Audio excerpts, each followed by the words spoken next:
Sejam muito bem-vindas, muito bem-vindos ao canal Estado Imaginário. A dica de hoje é um filme que está na grade da Netflix, é um filme de 2023, ficou muito badalado aí, mas aquele esquema que eu sempre falo aqui, na capinha tava assim, assisto, não assisto, bom, vamos conferir. Por quê? Diretor, é aquela coisa assim, você assiste às vezes pelo diretor, às vezes pelo ator, às vezes pelo diretor e ator, tem esses detalhes aí, pelo menos eu sou assim. David Fincher. O David Fincher, o diretor, ele tem, apesar de ser um cara novo ainda, ele tem, assim, muita coisa na bagagem, boa. E aí quando eu digo boa é o seguinte, você tem assim as coisas ótimas e você tem as coisas não tão assim interessantes, né? Aqueles que para você assistir algumas vezes, aquele para você assistir uma vez só, mesmo sendo bom, né, não precisa assistir de novo. Mas ele tem uma carreira aí bastante interessante, é um cara talentosíssimo, então manja do traçado. Então David Fincher fez aí o filme O Assassino, né, The Killer, que é com o Michael Fassbender, né? O Fassbender faz bem, o Michael Magneto Fassbender. Sensacional ator, também nunca passa batido, a interpretação dele pode parecer besteira, mas eu acho às vezes ele sim que ele tem um tração assim, do jeito do Clint Eastwood, do jeito bom do Clint Eastwood de ser assim, e nesse filme não seria bem isso, mas o que acontece? Então, antes que eu me alongue mais aqui, vamos deixar para depois da vinhetinha, né? Vamos deixar para minhas filosofadas e tudo mais depois da vinhetinha. Então, o filme de hoje, que eu indico sim, vou fazer uma ressalva ou duas aqui, mas que eu indico sim, O Assassino na Netflix. Roda a vinheta.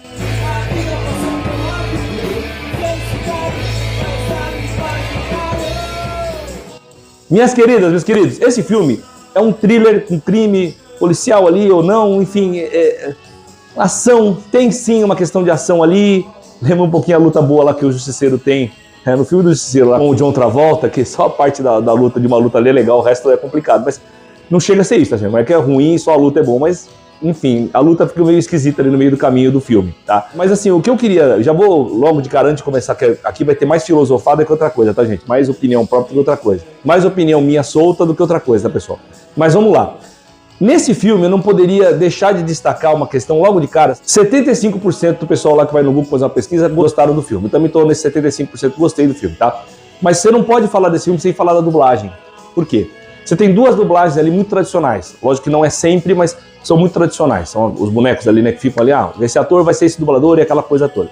Começa então pelo Fassbender. Michael Fassbender, ele é dublado pelo Alexandre Marconato.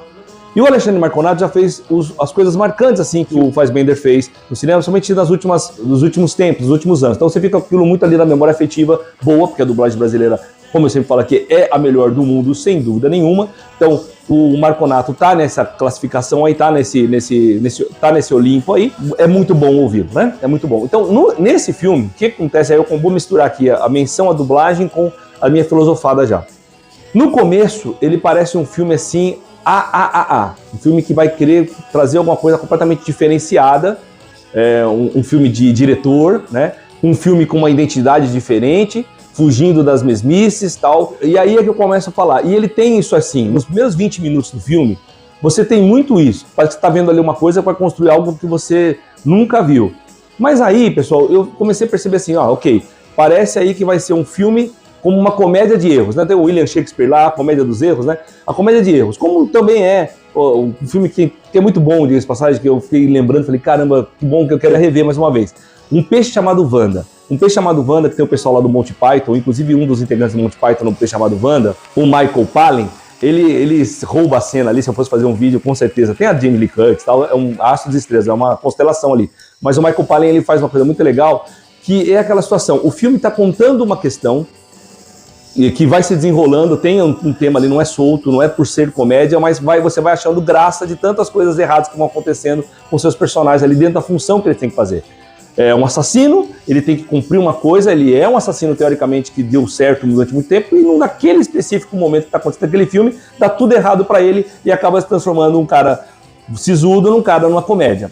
Uma coisa que acontece muito nesse sentido também, Fargo, que a Frances McDormand também não só é a atriz principal, rouba a cena, ou seja, no caso do Michael Palin ele é um coadjuvante, mas ela rouba a cena, é a mesma coisa. O filme não é construído para ser uma comédia, mas as coisas que vão acontecendo são coisas que te trazem uma graça, né? Dela, por estar grávida, chegando na cena do crime e vomitando, mas não pelo que ela tá vendo, mas porque ela tá passando mal pela gravidez, aquela coisa toda, tá tendo aquela sensação de gravidez, melhor dizendo. Então, assim, são coisas que você vai olhando ali do cotidiano, às vezes, e você fala ou do cotidiano, às vezes que causa graça, ou então de algo muito superlativo, assim, ou muito diferente, ou muito acentuado, vamos chamar assim, até pode acontecer na realidade, mas é tão acentuado uma série, uma Lady Murphy ao cubo, vamos chamar assim, né? E que você vai achando graça.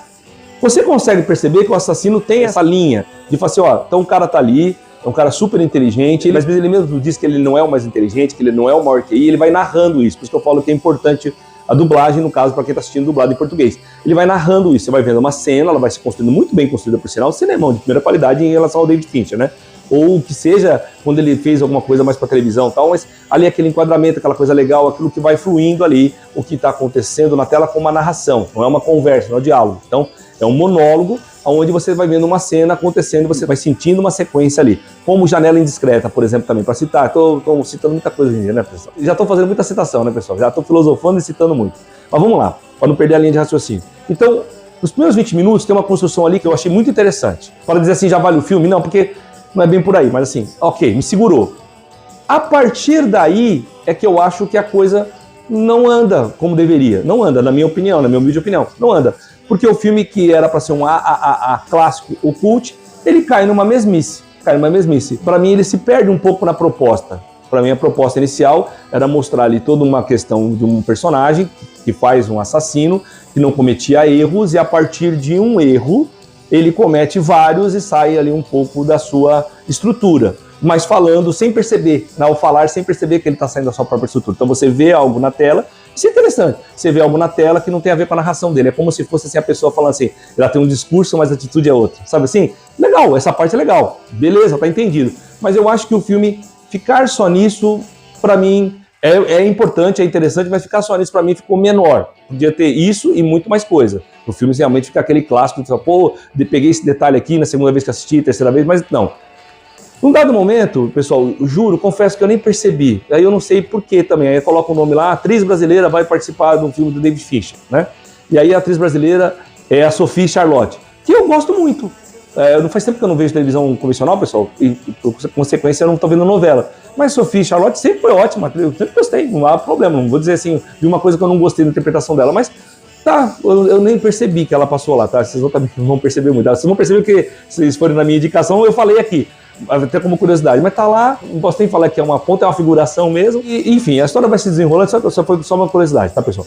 E o assassino que é feito, o Michael Fassbender, vai desconstruindo a sua própria trajetória ali no que vai acontecer no filme a partir de uma falha dele, ok? Nessa questão, já vou começar a fazer o destaque, que é o seguinte, tem um ator ali, que ele é muito bom, não é de muita lembrança, mas quando ele aparece, fala, opa, peraí, e ele faz uma parte muito legal, que é o Charles Parnell, que é quem faz ele, que contrata ele e tal, o advogado lá, eles têm um lance anterior lá, quando eram mais jovens, e a cena ali é muito interessante, aquela, lembra o Troco, o filme do Mel Gibson lá, pelo diálogo, pela intenção das coisas, pelo mecanismo, e até ali eu acho que o filme ainda vai bem ainda, a partir daí é que é complicado, porque a partir daí existe como se fosse talvez uma vingança, vamos chamar assim, ó, eu fui fazer um serviço, eu errei, você veio contra mim, eu vou, que é um monte é esse, tá, pessoal? E eu vou agora saber quem é que veio atrás de mim, atrás das minhas coisas.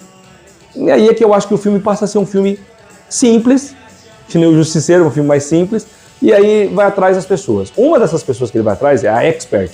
É assim, por mais estranhona que ela pareça assim, é ótima atriz e parece ser ótima pessoa também.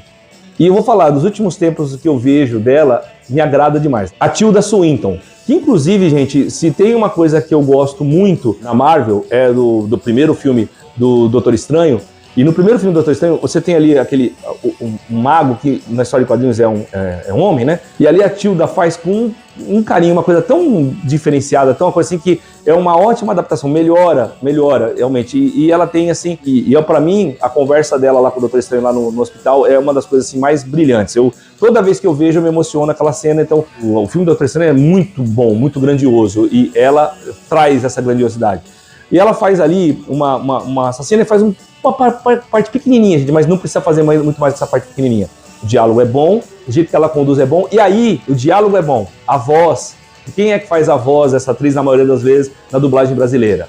A talentosíssima, lendária já, Miriam Fischer, que parece também ser muito gente boa pessoalmente, tá, pessoal? Parece, pelo menos pelo que eu vejo de entrevista, né? Hoje que, graças a Deus, o pessoal da dublagem viraram astros estrelas, né? E são reconhecidos, é legal, e a gente não fica chato de ver, a voz dele então...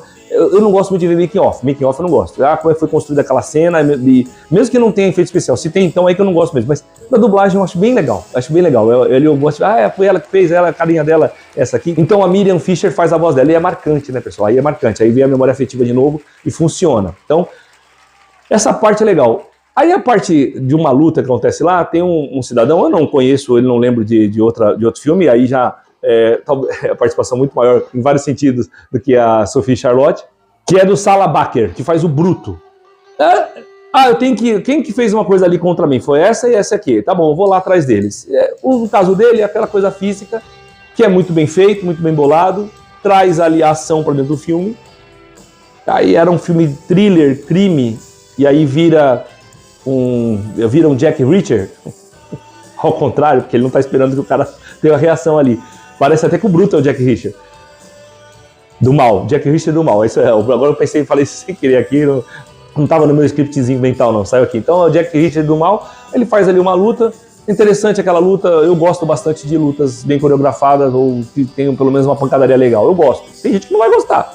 Tem gente que vai estranhar mais, né? Fala, pô, mas o filme vai chegar pra isso? Enfim, mas aí tem uma outra atriz, que aí eu faço um destaque, porque assim, é aquela questão que ela roubou a cena naturalmente mesmo, como tem que ser, né? Como tem que ser. Não foi construído talvez pra ela roubar a cena, mas ela roubou. A atriz, que eu não lembro de outros trabalhos dela, é a Carrie O'Malley, e ela faz a Dolores. Trabalha ali com o advogado ali que contrata ele para serviço. Gente, muito bom. Muito bom porque não é só uma personagem que entra com uma figuração tal, a construção, e como ela entra na história, o que ela faz, o que ela deixa de fazer, fica muito nas entrelinhas, você entende muito bem o que ela é, a família, aquela coisa toda, e o que acontece com ela, encaixa. Ali encaixa a história, a violência, a sequência do personagem, ali encaixa. Eu acho que o começo se encaixa mais com essa personagem do que com o restante todo. Então, é muito boa a atuação e a menção a ela é necessária, porque se vocês forem assistir então com a minha indicação, você fala, Jefferson, você tem razão, ou Jefferson, pra mim, normal, mas eu acho que vocês vão concordar comigo muito nesse caso, ou a maioria de vocês que estão aí do outro lado. E por fim, o Arliss Howard, que vocês já viram a carinha dele em um monte de lugar, faz ali um cara que é conhecido, um ator e tudo mais tal, que faz... realmente é ali no final, uma hora você vai lembrar do John Wick, aí eu já vi algumas escritas dizendo, mas é a desconstrução do... Não, gente, não tem desconstrução do John Wick nenhuma, não tem desconstrução nenhuma. Uma hora você vai lembrar desses filmes, assim, John Wick e tudo mais tal. No começo eu falei assim, nossa, tá chegando um Denzel aí, né, um protetor novo. Aí eu vou ter o Denzel pra chamar de meu, vou ter um Jack Reacher, vou ter um John Wick e vou ter um Fassbender ali com o personagem dele e tal, pra ter a sequência 2, 3, aí realmente não, gente, não foi pro lado que eu entendi que ia o filme, tá? Pelo contrário, tá?